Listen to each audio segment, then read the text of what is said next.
ఈ నెల 17వ తారీఖున రైతాంగ సమస్యల పరిష్కారం కోసం విజయవాడలో ధర్నా జరుగుతా ఉన్నది. ఈ ధర్నాలో జిల్లా నుండి కూడా రైతాంగం పెద్ద సంఖ్యలో పాల్గొవలసిందిగా ఆంధ్రప్రదేశ్ రైతు సంఘం తరపున విజ్ఞప్తి చేస్తా ఉన్నాం.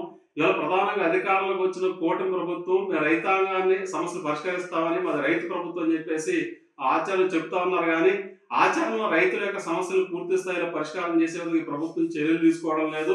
ఇవాళ ప్రధానంగా అన్నదాత సుఖీభావ పథకం కింద ప్రతి రైతుకి 20,000 రూపాయలు పెట్టుబడి సాగిస్తామని చెప్పారు.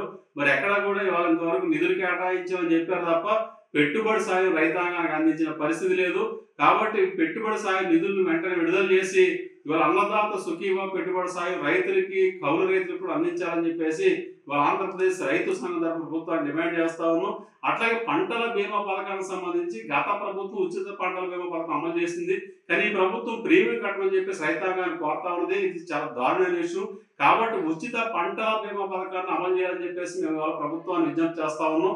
అదేవిధంగా చింతలపూడి ఎత్తిపోతల పథకం, తాడిపూడి ఎత్తిపోతల పథకం యొక్క పనులు పూర్తి చేసి ఇవాళ జిల్లా మెట్ట ప్రాంత రైతాంగానికి సాగునీరు అందించాలని చెప్పేసి కోరుతా ఉన్నాం. ఇవాళ భూములు కోల్పోతున్నా అంటే ఇవాళ చింతలపూడి ఎత్తిపోతల పథకంలో కానీ, తాడిపూడి ఎత్తిపోతల పథకంలో కానీ, అట్లాగే గ్రీన్ ఫీల్డ్ హైవే, అలాగే జీలుగుల నుంచి పోలవరం వరకు జరుగుతున్న జాతీయ రహదారుల్లో భూములు కోల్పోతున్న రైతాంగానికి ప్రైవేట్ మార్కెట్ విలువ ఆధారంగా నష్టపరిహారం చెల్లించి ఆదుకోవాలని చెప్పేసి కూడా విజ్ఞప్తి చేస్తా ఉన్నాం.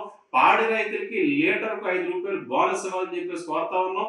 అంతేకాకుండా పాడి గేదెలు కొనుగోలుకి లోన్ ఇవ్వాలని చెప్పేసి విజ్ఞప్తి చేస్తా ఉన్నాం. అలాగే ఇవాళ రబీ సీజన్ లో కౌలు రైతులకు పంట రుణాలు ఇవ్వాలి. రిజర్వ్ బ్యాంక్ గైడ్ లైన్స్ ప్రకారం ప్రతి కౌలు రైతుకి 2 లక్షల రూపాయలు తక్కువ కాకుండా ఎటువంటి హామీ లేకుండా వడ్డీ లేని పంట రుణాలు ఇవ్వాలని చెప్పేసి కూడా విజ్ఞప్తి చేస్తా ఉన్నాం. ఈ విధంగా రైతాంగ సమస్యల పరిష్కారం కోసం రేపు ఈ నెల 17వ తారీఖున విజయవాడలో జరుగుతున్న మహాధర్నాను విజయవంతం చేయాలి.